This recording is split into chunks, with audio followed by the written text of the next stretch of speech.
বাংলাদেশ নিয়ে ভারতে বাড়াবাড়ি হচ্ছে। বিজেপির এক হাত পশ্চিমবঙ্গের মন্ত্রীর। আইন করে মুসলমানদের ভোটাধিকার কেড়ে নেওয়ার দাবি ভারতের উগ্র হিন্দুত্ববাদী সন্ন্যাসীর। একজন স্টেটের হেড, যিনি নোবেল শান্তি পুরস্কার পেয়েছেন, তিনি এটাকে সামলাতে পারছেন না। যদি না পারেন তো ছেড়ে দিন, আর তার নোবেল পুরস্কারটা খারিজ করা হোক, কেড়ে নেওয়া হোক। এদিকে আবার কপাল পড়তে যাচ্ছে ডক্টর মোহাম্মদ ইউনূসের। ট্রাম্পের তদন্ত দল আসছে বাংলাদেশে। ভয়ে কেঁপে উঠল ডক্টর ইউনূস সহ সমন্বয়করা। বাংলাদেশে অন্তর্বর্তী সরকারের প্রধান মোহাম্মদ ইউনূসের নোবেল পুরস্কার কেড়ে নেওয়া উচিত, বিস্ফোরক দাবি করলেন বিজেপি সাংসদ তথা প্রাক্তন বিচারপতি অভিজিৎ গঙ্গোপাধ্যায়। সনাতনী প্রতিবাদী সাধু চিন্ময় কৃষ্ণ দাসের গ্রেপ্তারি ও তার পরবর্তীকালে বাংলাদেশে অশান্তির পরিবেশের জন্য মোহাম্মদ ইউনূস সম্পর্কে এই মন্তব্য করেন তিনি। এই মুহূর্তে তার নোবেল পুরস্কারটি ফিরিয়ে নেওয়া। আসসালামু আলাইকুম প্রিয় দর্শক, নতুন একটা ভিডিওতে আপনাদেরকে স্বাগতম। প্রিয় দর্শক, বাংলাদেশের রাজনৈতিক প্রেক্ষাপটে অনেক কিছু গুরুত্বপূর্ণ কিছু ঘটনা ঘটে যাচ্ছে। প্রিয় দর্শক, ইতিমধ্যেই আপনারা ভিডিওর কিছু অংশ বিশেষ দেখে ফেলেছেন। দেখেই হয়তো বুঝতে পারছেন আজকের ভিডিওটি কতটা গুরুত্বপূর্ণ। তো প্রিয় দর্শক, যারা ভিডিও অন করেছেন তারা ভিডিও না টেনে পুরো ভিডিও দেখতে থাকুন, তাহলে ভিডিওর অংশ বিশেষগুলো বুঝতে পারবেন। তো প্রিয় দর্শক, যারা এখনও চ্যানেলটাকে সাবস্ক্রাইব করে রাখেননি তারা এরকম গরম খবর পেতে চ্যানেলটাকে সাবস্ক্রাইব করে রাখুন, আর যারা করেছেন তাদেরকে অসংখ্য ধন্যবাদ। চলুন ভিডিওতে একটা লাইক দিয়ে পর্যায়ক্রমে ভিডিওগুলো দেখে আসি। গতকাল আগরতলায় বাংলাদেশের সহকারী হাই কমিশনে যে হামলা হয়েছে, ভাঙচুর হয়েছে, পতাকা পোড়ানো হয়েছে, খুব স্বাভাবিকভাবে সেটা বাংলাদেশে খুব ওয়াইড স্প্রেড প্রতিবাদ ট্রিগার করেছে। সামাজিক মাধ্যমে তো বটেই, মাঠে রাজপথেও সেটা হয়েছে। ঢাকা ইউনিভার্সিটিতে ছাত্ররা একত্র হয়েছেন, দলে দলে প্রতিবাদ করেছেন, মিছিল করেছেন, স্লোগানে ভরিয়ে তুলেছেন। আমাদের সার্বভৌমত্বকে রক্ষা করার জন্য তারা প্রতিজ্ঞাবদ্ধ হয়েছেন। চমৎকার, অসাধারণ ব্যাপার। এর মধ্যে একটা খুব গুরুত্বপূর্ণ ফাইন্ডিং আমার আছে, অনেকের কাছে আমি ইনফ্যাক্ট ফেসবুকের থেকেই পেলাম এবং আমার মন ভরে গেছে। সেটা হলো জগন্নাথ হলের আমাদের সনাতন ধর্মের ছাত্ররা মিছিল করেছেন ভারতীয় আধিপত্যবাদের বিরুদ্ধে। এক অসাধারণ ব্যাপার, এটা একটা দুর্দান্ত ব্যাপার। আমি এক্সক্লুসিভ একটা ভিডিও করেছিলাম আমাদের হিন্দু সম্প্রদায়ের ভাই বোনদের কাছে, তাদের উদ্দেশ্যে। আমরা ফেসবুকে দেখছি যে বেশ কিছু হিন্দু সম্প্রদায়ের মানুষ ভারতের আধিপত্যবাদের বিরুদ্ধে কথা বলছেন, তাদের অন্যায়ের বিরুদ্ধে কথা বলছেন, তাদের শেখ হাসিনাকে পেট্রোনাইজ করার বিরুদ্ধে কথা বলছেন, বাংলাদেশের অভ্যন্তরীণ ব্যাপারে নাক গলিয়ে বাংলাদেশকে অস্থিতিশীল করার বিরুদ্ধে কথা বলছেন। কিন্তু আরো একটু বড় স্কেলে এটা দরকার ছিল। আমি বলার চেষ্টা করেছি এটা একটা ঐতিহাসিক ক্রান্তি লগ্ন। বাংলাদেশ স্টেটটা একটা অভ্যুত্থান পরবর্তীতে পরিস্থিতিতে ভলাটাইল অবস্থায় আছে, ক্রাইসিসের মধ্যে আছে। এই ক্রাইসিসের সময়ে এই সম্প্রদায়ের মানুষরা, কারণ মূল নাটকটা তৈরি হচ্ছে তাদেরকে কেন্দ্র করে, তাদেরকে ভিত্তি করে, তাদের ভিকটিমহুড দেখা, তাদেরকে ভিত্তি করে তারা ভিকটিম হয়েছে অন্যায়, অত্যাচার, নিপীড়নের। সুতরাং তাদের জায়গা থেকে যদি কথাটা বলা হয় যে না, আমরা নিপীড়িত নই, আমাদের কিছু সমস্যা আছে, একটা এইরকম অঞ্চলে একটা সংখ্যালঘু সম্প্রদায়ের মানুষ, সেটা শুধু ধর্মীয় সংখ্যালঘু না, আমরা বাংলাদেশে ভাষাগত সংখ্যালঘুদেরও সংকট দেখবো। ধরুন উর্দু স্পিকিং পিপলদেরও সংকট আছে। কিছুদিন আগে তাদের একটা অনুষ্ঠানে গিয়েছি এবং গিয়ে আমি তাদের খুবই মর্মান্তিক সব স্টোরি শুনেছি। টক অন দ্যাট। শুধু সেটা না, যে কেউ আমাদের এথনিক যারা মাইনরিটিস আছেন তাদেরও সংকট আছে। একটা মানবিক রাষ্ট্রগুলো থাকার কথা, গণতান্ত্রিক উদার গণতান্ত্রিক রাষ্ট্রগুলো থাকার কোনো কারণে কিন্তু আছে, ওর বাইরে কিছু না। মানে ভারত যে ন্যারেটিভ তৈরি করছে যে এখানে থাকার মতো কোনো পরিস্থিতি নেই, সব ডিজাস্টার হয়ে গেছে, তার বিরুদ্ধে তাদের কথা বলা। সুতরাং জগন্নাথ হল ঢাকা ইউনিভার্সিটির মানে দেশের সবচেয়ে সচেতন স্টুডেন্টদের মধ্যে তারা মাঠে নেমেছেন, মিছিল করেছেন।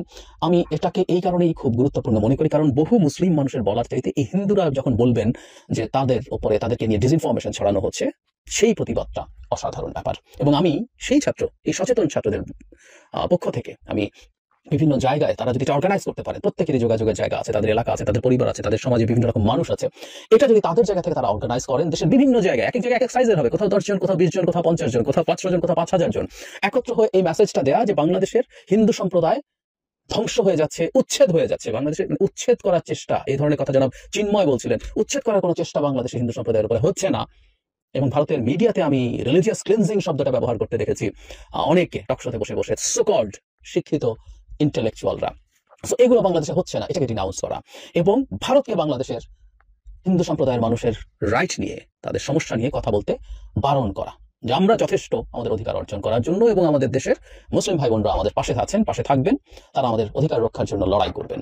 সুতরাং আমি আবারও বলছি, আবারও চাই যে আমাদের মানুষরা, হিন্দু সম্প্রদায়ের মানুষরা একজোট হবেন, একত্র হবেন, কথা বলবেন, কারণ এই সময় তাদের রোল প্লে করাটাই সবচেয়ে বেশি গুরুত্বপূর্ণ এবং ভালো। একটা কথা তাদের মনে রাখা দরকার, কথাটা সরাসরি বলেই ফেলি। বাংলাদেশে ভারত শব্দটা, ভারত দেশটা এমন একটা ইমেজ তৈরি হয়েছে, ভারত দেশটা মানে শুধু শেখ হাসিনাকে সমর্থন করার জন্য না, ওই সময় এই দেশটা ধ্বংস হয়ে গিয়েছিল, মানুষের মধ্যে শুধু ক্ষোভ, ক্রোধ না, ঘৃণা তৈরি করেছে। আর শেখ হাসিনার পতনের পর ভারত বাংলাদেশকে যেভাবে ডিস্টেবিলাইজ করতে চাইছে, তাকে আশ্রয় দিয়েছে, তাকে সেখানে রেখে তার সাথে প্ল্যান করে বাংলাদেশকে ডিস্টেবিলাইজ করছে, সেখানে বসে বসে শেখ হাসিনা যেভাবে নানা রকম কুকীর্তি করছেন, বাংলাদেশের বিরুদ্ধে ষড়যন্ত্র করছেন, সবকিছু ভারতের প্রতি ঘৃণা আরো বাড়াচ্ছে মানুষের। সুতরাং ভারত যার পক্ষে কথা বলতে আসছে সে কিন্তু বা তিনি কিন্তু খুব বাজেভাবে ট্যাগড হচ্ছেন, তিনি এই সমাজে মানুষের কাছে আরো ঘৃণিত হবেন। সুতরাং হিন্দু সম্প্রদায় অ্যাজ এ হোল যদি ভারত দ্বারা এন্ডোর্সড হন, হিন্দু সমাজ যদি ভারত তাদের জন্য কথা বলেন, যত বেশি কথা বলবেন আমি মনে করি এটা তাদের জন্য নেগেটিভ হচ্ছে। এই ব্যাপারটা তারা রিয়েলাইজ করা উচিত। সবকিছু মিলিয়ে প্লিজ, ইটস অ্যান অ্যাপিল। ঐতিহাসিক একটা মোমেন্ট যাচ্ছে, নানা রকম কনফিউশন, নানান রকম মিথ্যাচার প্রচারণা হিন্দু সম্প্রদায়ের মানুষের প্রতি আছে যে তারা এই দেশটাকে তাদের দেশ মনে করেন কিনা, এমন প্রশ্ন কেউ কেউ করে ফেলতে আমি ব্যক্তিগত জীবনে দেখেছি। আমি এগুলোকে সঠিক মনে করি না। আমি নিশ্চয়ই বিশ্বাস করি হিন্দু সম্প্রদায়ের মানুষরা নিজেদেরকে রাষ্ট্রের মানুষ মনে করেন, তারা এই দেশেই থাকবেন, তারা এই মাটির সন্তান। সুতরাং এই সময়টা এসছে তাদের দেশের জন্য এই যে তাদের টান, তাদের যে অধিকার বোধ, তাদের যে কর্তব্য, এটা একটা কর্তব্য, সেটা শো করার। জগন্নাথ হলের, ঢাকা ইউনিভার্সিটি জগন্নাথ হলের স্টুডেন্টরা যেভাবে এটা দেখিয়েছেন, একে একে আর বিভিন্ন জায়গায় এই জিনিসটা ছড়িয়ে পড়বে। কারণ এটা করতেই হবে, ভারত থেমে যাবে না। ভারত নানা রকম, গতকাল আমরা ভারতের নানা জায়গায় বিভিন্ন আমাদের ডেপুটি সহকারী হাই কমিশনে, আমাদের বর্ডারে, তাদের পলিটিক্যাল লিডার্স, পার্লামেন্টে, মানে বাংলাদেশময় হয়েছিল এবং বলা বাহুল্য সবই নেগেটিভ কারণে, সেগুলো সামনে চলতেই থাকবে।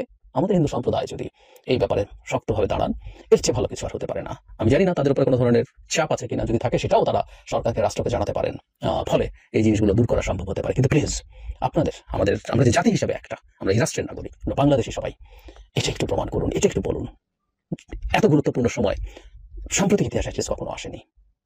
ইউনূসের সাথে ভারতের যে সম্পর্ক, এটা দিন দিন তলানিতে যাচ্ছে।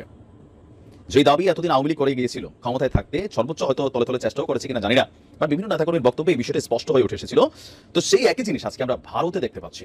যদিও এটা অসম্ভব একটা ইস্যু, এটা সুযোগ নেই, কিন্তু আপনি দেখেন ডক্টর মোহাম্মদ ইউনূসের ইস্যুতে ভারতের যে সরকার আছেন, ভারতের যারা এমপি আছেন, মন্ত্রী আছেন, বিভিন্ন দলের, তারা আসলে ওনাকে কিভাবে গ্রহণ করছে।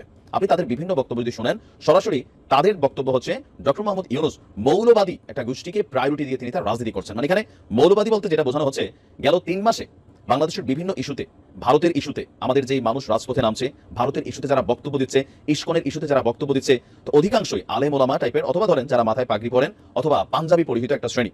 তো তারা বেসিক্যালি এই জিনিসটাকে ফোকাস করছে, কারণ ভারত বিদ্বেষী বক্তব্যে তারা মনে করছে এই সরকারটা আসার পরে হঠাৎ করেই ইতিহাসে গত 53 বছরে আওয়ামী লীগ, বিএনপি বা এরশাদ সরকার ক্ষমতায় ছিল, কখনো এতটা ভারত বিদ্বেষী অবস্থান বাংলাদেশের জনগণের ছিল না, যেটা এই মুহূর্তে আছে। তো এই সকল বিষয়কে ফোকাস করে বাংলাদেশ বিরোধিতা এবং খবরের শিরোনামে উঠে আসতে প্রতিযোগিতার খাতায় এবার নাম লিখেছে কলকাতা হাইকোর্টের প্রাক্তন বিচারপতি এবং বিজেপি মানে মোদীর দলের সংসদ সদস্য অভিজিৎ বন্দ্যোপাধ্যায়। তিনি বলছেন যে অন্তর্বর্তী সরকারের প্রধান উপদেষ্টা ডক্টর মোহাম্মদ ইউনূসের পাওয়া নোবেল পুরস্কারটাকে বাতিল করতে হবে। মামার বাড়ির আবদার, বাড়ি ছুটিয়ে লাল করে দেবে নোবেল কমিটি। হ্যাঁ, বাট দেখেন আবদারের নমুনা কি।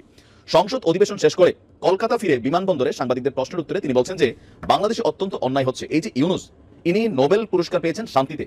আমার মনে হয় গত 90 দিন ধরে যেভাবে উনি সরকার চালাচ্ছেন, সম্পূর্ণ বেআইনি একটা সরকার, এবং তাদের প্রধানমন্ত্রী এখনো পদত্যাগ করেননি, তিনি যেখানেই থাকুক। দেশটিতে রাতে যেভাবে অন্য ধর্মের উপর আক্রমণ চলছে, তাতে আমি মনে করি নোবেল কমিটির এই মুহূর্তে তার নোবেল পুরস্কারটি ফিরিয়ে নেওয়া উচিত। আমি জানি না এই ধরনের কোনো নিয়ম আছে কিনা, জানা উচিত, আমি আসলে জানি না আছে কিনা। তবে দেওয়ার নিয়ম থাকলে সেটা বাতিলেরও নিয়ম থাকা উচিত। মানে তিনি বলতে চাইছেন যে এই নিয়মে দিছে, যেহেতু এখন তিনি এভাবে অবস্থান তৈরি করছেন বাংলাদেশে, তো সেই কারণে তার এই নোবেলটা বাতিল করা উচিত। বাংলাদেশের আন্তর্জাতিক পরিস্থিতি নিয়ে সারা পৃথিবীর নজর রাখছে দাবি করে তিনি বলছেন এই অসভ্যতা চলতে পারে না কোথাও। তার আরো বক্তব্য, যাকে গ্রেপ্তার করা হলো মানে চিন্ময় দাস, প্রথম দিন তাকে অন্যান্য সাধারণ অপরাধীদের সাথে রাখা হয়েছে। কোন সভ্য দেশে এরকম হয় বলে আমি শুনিনি। আমাদের এখানে যিনি ইস্কনের আছেন তিনি আশঙ্কা প্রকাশ করছেন তাকে যে কোনো সময় মেরে ফেলা হতে পারে। যদি আটকে রাখতে হয় তাহলে কোনো গেস্ট হাউসে আটকে রাখুন এবং কোনো আলাদা জায়গায় নিয়ে রাখুন। মানে তার বক্তব্য, তাকে যে সাধারণ কয়েদিদের সাথে রাখা হয়েছে, তো জেলের ভিতরে তার প্রাণহানির একটা শঙ্কা আছে, সেই কারণে তাকে ডিভিশনগত সুবিধা দেওয়া উচিত। বাট সরকার কিন্তু এটা দেয়নি, আদালত দেয়নি, সরকার আদালত দেয়নি। এমনকি হিন্দুদের ইস্যুতেও তার বক্তব্য হচ্ছে যে যারা আক্রমণ চালাচ্ছে তারা জেনে রাখুন পৃথিবীর বিভিন্ন দেশে তাদের ধর্মীয় সম্প্রদায় আছে যারা মিলেমিশে থাকে, যেমন আমাদের ভারতবর্ষে। তিনি তো সন্ন্যাসী, তাকে তো জেলের ভিতর ধর্মাচরণ করতে দিতে হবে, সেটা আপনারা বন্ধ করেছেন কিভাবে? জোর করে গরুর মাংস খাওয়ানো হচ্ছে কিনা তাও জানা যাচ্ছে না। এরা কি পর্যন্ত চিন্তা করছেন?